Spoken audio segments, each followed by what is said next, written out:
As always, I'm going to start this video off with a massive, massive trigger warning.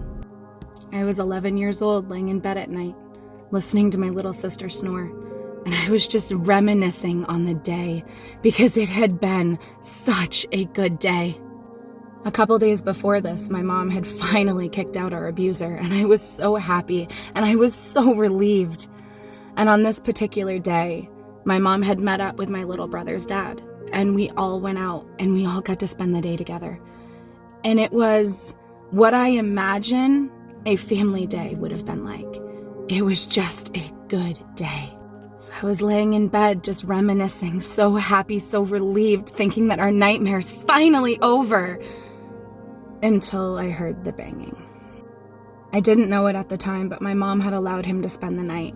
And in the middle of the night, our abuser came back, and he broke into the house, and he caught them in bed together. And things got violent. I knew what the bangs meant. I didn't even need a second to hear the screams. I knew it meant danger. And as the oldest sibling, it was my job to take care of my siblings. It was my job to make sure that they're protected and that they're safe. It was my job as the oldest to make sure that they were okay.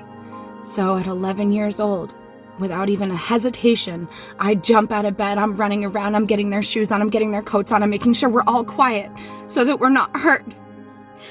And I got out to the staircase, but I was too scared to go down.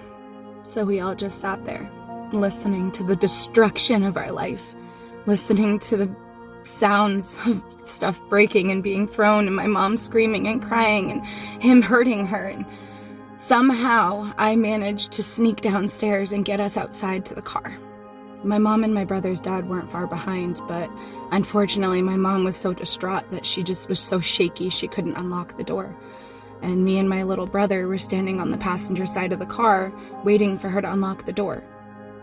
As I turn around, and I see our abuser walking towards me with a gun. I stood in front of my brother to protect him, and he took the gun and he busted out the front window. And my brother jumped in through the broken glass. The next thing I know, the gun was pointed at me. The next couple of minutes were a blur, but I remember somehow getting into the car and we were driving away, and then I started freaking out because I realized we left my dog, and I was so scared that he was gonna hurt my dog. He was arrested, and he was in jail for a week. My mom bailed him out and brought him home. And the next 3 years weren't physical abuse anymore.